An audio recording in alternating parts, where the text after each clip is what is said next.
Kita bersama dengan para filmmakers terlebih dahulu. Ada Rahel Amanda, Rio Dewanto, Anindra Bimo, Rom Kurnia, Lutesya. Bila sudah bergabung bersama kita.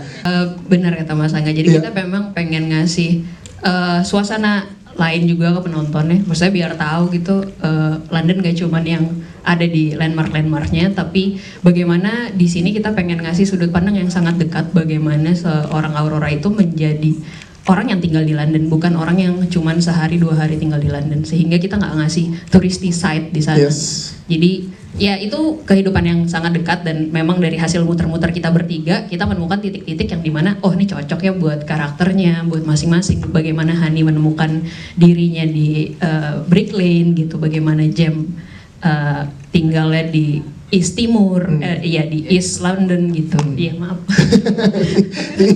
East Timur. Iya maksudnya di East London. Iya bagaimana kita kasih landmark itu bahwa ada iya benar-benar. Wah ini emang nyata dan emang relate dengan yang di sana seperti ini. Intinya relate bagaimana karakter-karakternya hidup di ruang-ruang tersebut gitu. Beberapa proses terakhir sebagai partner kreatif gitu, kami selalu berusaha men-challenge cara penceritaan gitu, dan salah satu yang mungkin perlu di-highlight bahwa NKCTHI sendiri itu kan memang secara model penceritaan dia non-linear gitu. Lalu kemudian ini cerita yang menarik adalah Angga habis bikin Mencora dan Saleh, lalu dia bilang ke gue, Ipang gue mau syuting jalan yang jauh tapi kira-kira apa ya kebaruan yang bisa kita olah di sana gitu. Tentu saja kalau di bagian gua berarti tawarannya adalah bagaimana script development itu dilakukan kan.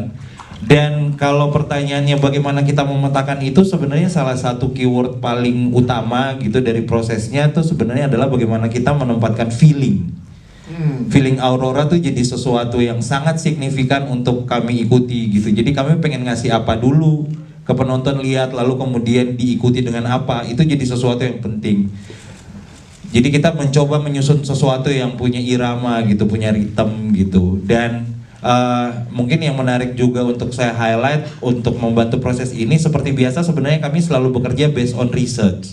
Jadi kami tidak datang hanya karena Angga pengen bikin film di London atau Ipang pengen menuliskannya, tapi kami melakukan serangkaian riset yang kemudian kami olah untuk menceritakan kehidupan Aurora gitu. Kita 2 bulan di London. Ya, 2 bulan di London untuk observasi. Kita observasi di sana, terus juga kemudian proses dengan yang menarik juga memang karena NKCTHI ini dari awal banget, saya kebetulan di film pertama saya yang nge-lead proses developmentnya, kita memang bermain dengan data gitu. Dan kita percaya bahwa NKCTHI ini sesuatu yang memang milik audiens gitu. Jadi audiens ngasih perasaannya, sharing perasaannya, dan kita nggak boleh lupa itu. Makanya kita memulainya selalu dari sana. Kira-kira orang pengen lihat apa sih yang dialami Aurora di London. Makanya kita start dengan itu. Kalau saya selalu bilang kerja sama Angga Sasongko nggak pernah nggak sulit, selalu menantang. Gua udah bertahun-tahun, 10 tahun terakhir gua kerja sama Angga Sasongko dan selalu menantang karena kita selalu mulai dari nol lagi. Kita nggak pernah mau mengulang apa yang sudah pernah kita buat gitu. Jadi kita selalu pergi lebih jauh. Jadi kalau 1 sampai 100 berapa lo boleh hitung sendiri. Nah, betul-betul. Oke, terima kasih, pertanyaan yang cerdas sekali. Terima kasih banyak sudah hadir sore ini. Ini yang ditunggu setelah 3 tahun. NKCTHI rilis, akhirnya bertemu lagi, hadir di ruangan ini. Perasaan pasti klise. Udah kata Bang Mas jawab biasa aja sih, nggak ya? Perasaannya pasti kayak perasaanku di luar, aku nggak punya ekspektasi. NKCTHI itu sudah memenuhi ekspektasi terakhir kemarin. Aku nggak buat ekspektasi gimana-gimana lagi. Ada pemikiranku, aduh dibikin kedua, ketiga maksa nggak ya? Ini kayak cuma bisnis doang nggak ya? Atau apa nggak ya? Ternyata setelah aku baca skripnya, sampai ke proses, sampai hasil aku nonton, aku sadar memang pesan ini perlu disampaikan. Pesan ini masih relevan dan memang ini benang merah dari NKCTHI mau disampaikan. Jadi saat nonton film itu lega. Kok nggak nyimak sih? Nyingok dong.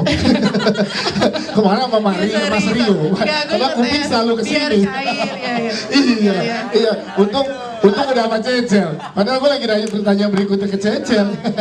Iya, gue takutnya lu tanya doang, tapi lu gak pengen tahu jawabannya. Kebetulan mata saya juling ya, jadi Iya, satu kesana, satu kesana. Nanti kita tes ya, terakhir. Iya dong, diulang hafal nih, jawaban dari Mas Angga pertama juga saya masih hafal. Iya. Lanjut. Ya gitu, rasanya lega karena ada ketakutan kalau ini dieksploitasinya sekedar untuk uang semata atau bisnis semata. Ternyata enggak. Ternyata kita ketemu dengan orang yang tepat, Visinema dan semua orang di balik layar ini memberikan yang terbaik untuk bayiku tadinya. Sekarang bukan cuma bayiku, ini jadi bayi bersama orang-orang dan cerita ini milik banyak orang. Dan semoga teman-teman yang hadir di sini ngerasa ini bagian dari kalian juga. Amin, siap, terima. Pastinya harapan dari hari pertama 2016 aku tulis karya itu, aku berharap pesan baik itu bisa menular berlipat ganda lewat medium-medium lainnya. Dan saat karya ini dirilis, pasti besar harapannya bisa sampai ke banyak orang. Bisa bawa pesannya ke keseharian, mengubah hidup teman-teman, setidaknya 1% aja, jadi hidup aku, hidup teman-teman di sini ada gunanya lah. Jadi titip salam untuk sampaikan pesan baik kalau memang berkenan. Kalau menurut aku sih yang menarik, aku ngelihat Aurora di sini lebih kompleks karena kalau di film nanti kita cerita tentang hari ini, kita cuma ngelihat relasi Aurora sama keluarganya, sama orang tuanya, sama kakaknya, sama adiknya gitu. Tapi di Jalan yang Jauh Jangan Lupa Pulang, kita bisa melihat gimana dunia Aurora setelah di London, ketemu lingkungan baru, ketemu teman-teman baru, gimana ketika dia untuk pertama kalinya jatuh cinta gitu, dan apa impactnya ke hidup dia akhirnya. Jadi menurut aku salah satu pendewasaan yang terlihat jelas, aku ngerasa di sini Aurora lebih belajar untuk mengekspresikan apa yang dia rasakan instead of dipendem aja sendirian. Yes, itu juga yang kita rasakan. Tapi gimana selanjutnya nge-build chemistry sama Jem atau Mas Bimo? Dia kan ngerasa banget ya toxic. Tadi kita berasa ada bagian di mana kayak kita ngerasa yes benar Aurora gitu. Tapi ada di mana jangan gitu Aurora gitu tuh. Ada juga bagian gitu. Nah itu gimana ngobrol berdua sama Bimonya buat ngobrolin tentang toxic relationship ini? Wah susah banget sih Bimo. Sebenarnya ayo kita citranya Ganindra Bimo. Oke. Udah sih, nggak usah lu tambahin. Coba gimana? Sebenarnya gampang banget untuk build chemistry sama Bimo, untuk diskusi karena memang sebelum di judul ini kita udah pernah kerja bareng. Yeah. Jadi kita juga udah temenan, jadi diskusinya lebih nyaman, lebih terbuka. Kalau ada yang aku nggak suka atau Bimo nggak suka, langsung kita ungkapin saat itu juga. Jadi kita tahu batas nyaman masing-masing sampai mana. Oke, persahabatan Hani, Kit, dan juga Aurora ini juga jadi perhatian teman-teman juga pada saat tadi kita nonton. Kalau dari pandangan dari kacamata Aurora sendiri gitu, persahabatan seperti apa sih yang ke-build antara Aurora, Hani, dan juga Kit di Jalan yang Jauh Jangan Lupa Pulang ini? Wow, takut banget ada pressure deh. Kalau gue ngomongin jelek-jelek. Iya Mama Hani. Kalau menurut aku persahabatan antara Aurora, Hani sama Kit itu sebenarnya persahabatan yang aku pengen banget punya itu di real life, karena aku ngerasa hubungan antara Aurora, Hani sama Kit itu nggak cuma saling support tapi juga saling ngasih tahu kalau misalnya mereka sebenarnya nggak setuju sama yang Aurora lakukan, dan mungkin begitu pula sebaliknya. Oke, tepuk tangan untuk Shirana. Benar, barusan Awan belajar nyebrang di film ini. Bisa nyebrang kan? Iya, dilihatin sama pas angkasa ternyata tadi. Iya, terus apa ya, mungkin Awan kayaknya ya dia belajar setelah mungkin di film NKCTHI dia banyak melalui berbagai hal dan kejadian gitu, dia jadi lebih udah mulai punya pendirian kali ya gitu. Kalau di awal kan mungkin dia masih oke deh, orang tuanya mau nganterin ngikut segalanya. Nah sekarang dia udah punya prinsip, udah punya pandangan sendiri.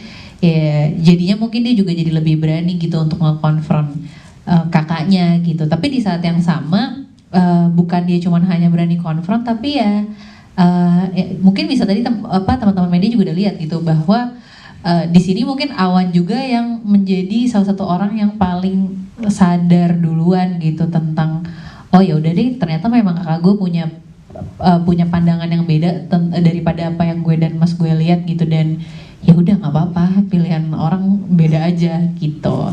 Jadi lebih galak tapi juga jadi lebih dewasa. Nah, tapi ada satu dialog yang juga kita buat kayak dari segi persaudaraan kalian bertiga gitu ya. Ada penebalan yang tadi dibilang sama Mas Angkasa, ya kan aku nggak kenal Aurora. Terus Awan bilang, jangan-jangan kita yang nggak saling kenal. Nah, di Jalan yang Jauh Jangan Lupa Pulang nih, melihat segi persaudaraan sih itu seperti apa sih sebenarnya?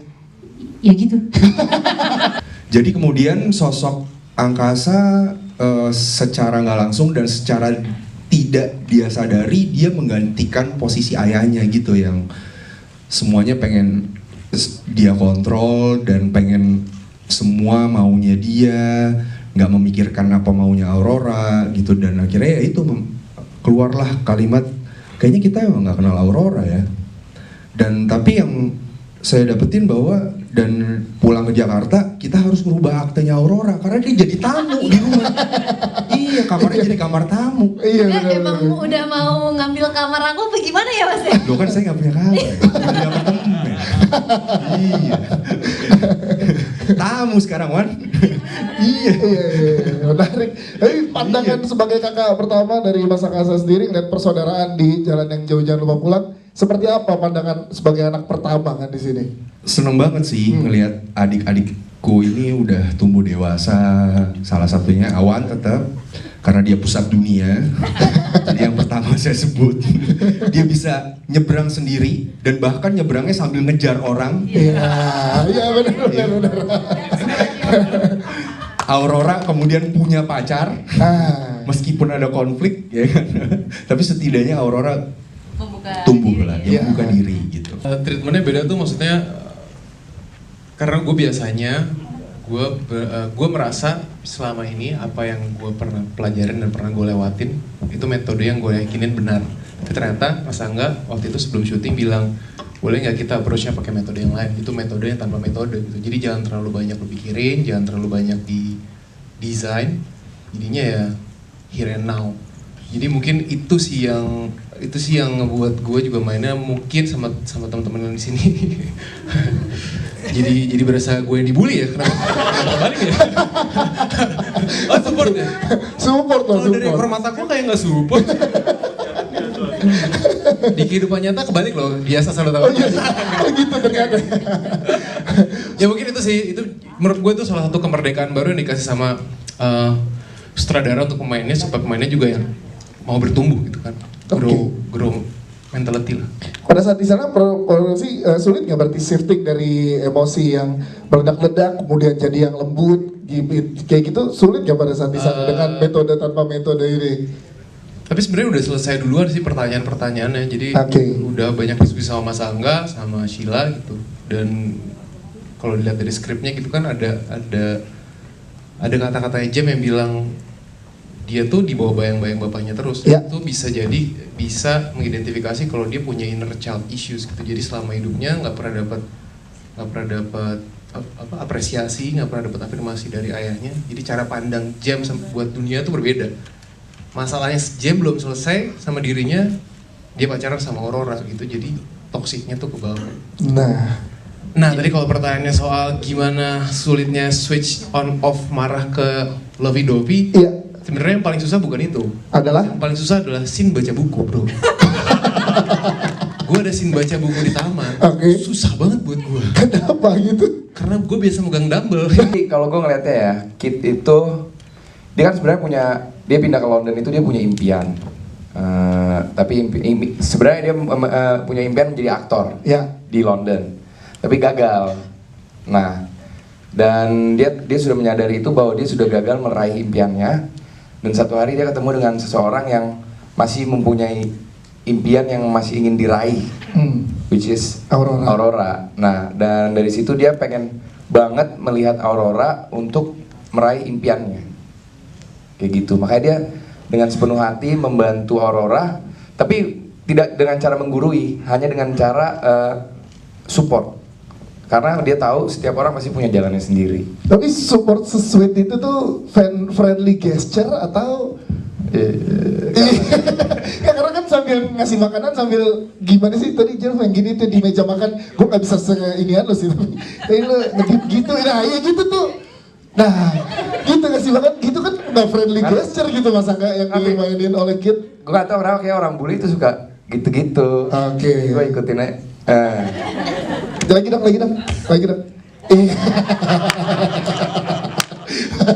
Terus memerankan Jerman campur Thailand yang ada di London, sulitnya untuk lo menjadi blasteran, berarti di sini full, berarti bukan orang Indonesia yang ada di sana, secara culture juga nggak bisa sama Mahani juga sama Aurora. Terus gimana lo beradaptasi dengan peran ini? Menurut gue sangat sulit karena Kit itu kan dia setengah Thailand setengah Jerman. Ya. Namun dia tumbuh besar di Jerman. Secara nggak langsung dia berarti orang Jerman. Tapi orang Jerman yang masih muda berarti bisa bahasa Inggris biasanya. Apalagi dia ingin menjadi aktor. Berarti dia bahasa Inggrisnya harus bagus, ya kan? Nah di situ gue mencari tahu kira-kira bahasa Inggris dengan aksen apa yang dia pakai gitu. Kalau terlalu Jerman kayaknya nggak mungkin. Terlalu British juga nggak mungkin gitu. Tapi untungnya kita bersama-sama diskusi dengan Mas Angga, dengan Tersi, dengan pemain-pemain yang lain, dengan penulis juga kayak kira-kira segimana fasihnya ya bahasa Inggris itu kayak gimana sih? Nah itu kesulitan. Tapi akhirnya ya nggak tahu kayaknya oke nggak sih? Gimana teman-teman? Persahabatan antara Hani sama Aurora sih lebih kayak ke sisterhood sih, kayak saling support, bener nggak terlalu menggurui tapi kita support aja. Sama bisa dibilang mungkin karena perbedaan umur dan juga Hani tinggal di London sekitar 5 tahun, udah lebih lama daripada Aurora. Aku bisa nge-guide Aurora gitu, kayak how to survive in London gitu. Apalagi bisa dibilang Hani ini sosok kakaknya Aurora di London gitu. Jadi dia yang sosok kakaknya dia. Tapi kalau karakter Hani sendiri gimana sih? Karena kita tahu tuh kalau saya sendiri ngeliatnya kayak ganti-ganti wig ini bukan sekedar buat fashion, ada yang disembunyikan gitu kayak. Oh berat banget kayaknya, padahal nggak kayak gitu. Ya kan gitu. Jadi gimana gitu artinya apa sih? Ini duh. Ada di question list soalnya. Oke. Kacau gimana sih lihat dari karakter ini? Jadi aku melihat karakter Hani ini sebagai seseorang yang pekerja keras. Dia ini memiliki 3 pekerjaan yang berbeda sekaligus serabutan. Dia jadi supplier di thrift store, dia menjadi hairdresser dan menjadi nanny gitu. Dan bisa dibilang dia itu sudah cukup makan banyak asam dan garam di kehidupan. Jadi dia lebih santai gitu dalam menghadapi masalah gitu. Kalau misalnya ada jam datang tiba-tiba dia kayak oh ya gue tahu how to handle this gitu. Jadi lebih dewasa sih bisa dibilang. Orang yang tinggal di London itu seperti apa? Bahasa slangnya juga apa? Bahasa informalnya. Pernah punya experience sebagai perantau yang struggling gitu nggak sih di life abroad gitu?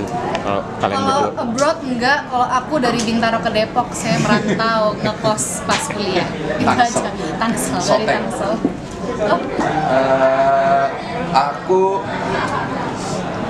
bisa mirip kayak lu Tesha sih, tumbuh besar aku sempat ada fase di mana aku tinggal di Jakarta bagian utara. Terus pas pindah ke Jakarta bagian selatan itu ada kesulitan sedikit juga dengan cara orang-orang berinteraksi, cara orang nongkrong itu berbeda gitu sih. Tapi nggak sesignifikan dari Jakarta ke London. Mungkin yang diambil dari pengalaman personal terus ditaruh ke karakter Kit dan juga sebetulnya kita banyak berkesempatan untuk ngobrol sama anak-anak Indonesia yang merantau ke sana. Kita ngobrol sama mereka, apa sih rasanya, gimana sih kalian nongkrong sama siapa gitu sih. Dari Ute ada tambahan? Sama aja. Untuk karakter Hani dari tadi kita kan lihat hairstyle-nya banyak changes-nya begitu. Apakah Anda dapat memberi input begitu hari ini mau wig apa, bagaimana prosesnya? Enggak, aku ngikut aja. Jadi aku ngikut aja itu hasil diskusi dari sutradara sama tim make up-nya, weekend mau seperti apa sama tim wardrobe juga, so dicocokin sama bajunya. Dan mungkin Hani itu gonta-ganti rambut nggak sekompleks itu sih kayak dia memiliki kepribadian apa. Lebih kayak emang dia suka penampilan yang berbeda-beda setiap hari dan dia juga backgroundnya sebagai hairdresser kan, dia kan bekerja di salon. Cuaca ekstrim. Terus karena tim kecil, jadi kita ada satu momen di mana kita kewalahan untuk ngekontrol orang-orang umum. Saya kan kita syuting sempat ada di Brick Lane dan kita syuting di toko thrift store. Ada banyak orang-orang yang nggak tahu kalau toko itu ditutup untuk syuting, jadi orang-orang banyak kayak masuk-masuk gitu. Lumayan agak sulit sih untuk mengontrol crowd karena kita tim kecil. Kesulitan nomor satu kalau untuk aku adalah cuaca, karena aku nggak terbiasa dengan cuaca kering dan lain-lain. Dan setelah itu ya udah sih, udah disebut. Kalau selain kendala yang di lapangan ada nggak sih mungkin kendala yang dialami ketika bermain film, atau mungkin ada yang kayak take adegan tersulit menurut kalian? Kalau menurut aku sebenarnya produksi film Jalan yang Jauh-Jauh Lupa Pulang itu berjalan dengan sangat lancar, sangat aman gitu ya, sesuai dengan schedule, jam-jamnya dan lain-lain. Kalau kesulitan untuk aku adalah adegan di mana kalian pernah nonton adegan di mana Kit itu mengejar Aurora yang di bis. Itu sangat susah, kan kita menyewa satu bis dan jalanan ini tuh 2 jalur seperti ini, jadi harus berulang-ulang kali untuk mendapat shot yang pas karena kan banyak mobil lain di belakang. Kalau udah ada mobil dari sini pas aku ngejar udah nggak bisa tuh, jadi aku harus kayak nunggu kosong. Jadi itu berulang-ulang kali, tapi sangat seru banget karena naik sepeda yang dingin jadi nggak keringetan. Kalau dari aku, scene yang paling susah pastinya scene yang aku ada di balkon, ada lumayan dialog panjang. Aku menceritakan kisah bagaimana antara Aurora dan Hani bertemu, dan itu aku scene-nya di lantai berapa ya, sekitar lantai belasan atau 20-an tinggi, winter, sore, nggak ada matahari, ada matahari sih, tapi anginnya itu sangat dingin, jadi kayak cuaca ekstrim. Terus sedangkan adegannya berat, dialog aku banyak, monolog gitu, jadi lumayan challenging sih. Selama explore di London, apakah hidup bersama itu menjadi hal yang biasa untuk orang kita dan bagaimana? Hidup bersama di London apakah menjadi hal yang biasa untuk orang kita yang tidak bisa hidup bersama ya, co-living gitu maksudnya. Kalau kita lihat dari yang kita research dengan pelajar-pelajar ataupun pekerja Indonesia yang berada di London, memang karena harga sewa itu sangat tinggi. Biasanya mereka kumpul dan mereka tinggal bareng. Kamar-kamar berbeda, satu rumah yang ada 3 kamar, mereka saling sharing gitu. Itu hal yang sangat lumrah, bahkan orang-orang lokalnya gitu pun gitu. Dan balik lagi ke pertanyaannya, sebenarnya toxic atau tidak, sebenarnya kasus-kasus kayak gini tuh banyak terjadi di antara kita. Dan itu yang menariknya ketika gue dapat privilege ini untuk memerankan karakter yang bisa jadi si toxic gitu secara langsung. Highlightnya nggak cuma toxic relationship-nya aja. Seperti tadi Mas Angga bilang, film ini layernya banyak banget. Selain ada toxic relationship, ada juga hubungan dengan kakak beradik, ada relationship dengan temen juga, ada caranya survive di dunia yang baru kita ketahui gitu. Jadi sebenarnya banyak banget hal yang mau diangkat di film ini, tapi kalau buat aku sendiri, aku senang kita bisa ngangkat isu toxic relationship jadi salah satu isu di film ini, karena hopefully teman-teman yang mungkin pernah mengalami ataupun sedang mengalami lewat film ini bisa tergerak untuk keluar ataupun untuk memutuskan tidak lagi berada di hubungan yang tidak sehat untuk kesehatan mental dan fisik mereka masing-masing. Mbak Sila kan punya saudara juga ya. Nah ini apakah kemudian juga menjadi salah satu bahan saat misalnya reading atau saat kemudian mengeksekusi actingnya bersama Awan dan Angkasa ini, apakah kemudian juga menjadi bahan gitu hubungan antara persaudaraan ini? Sebenarnya kalau buat aku sendiri, aku tuh bisa dibilang anak tengah karena aku ada kakak atas dan adik. Tapi karena dua-duanya cowok, aku lebih ngerasa kayak awan sih sebenarnya. Jadi mungkin bahannya nggak dari mereka, tapi lewat film ini kayak tadi yang Cecil bilang, ada dialognya Awan yang mengatakan apa jangan-jangan sebenarnya kita nggak kenal sama saudara kita sendiri.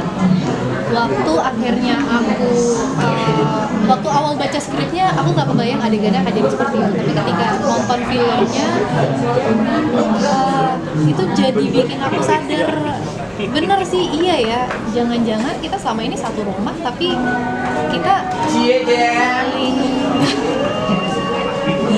kita saling nggak tahu satu sama lain sebenarnya yang mereka mau tuh apa sih dalam hidup, atau gimana sih cara mereka mengatasi masalah.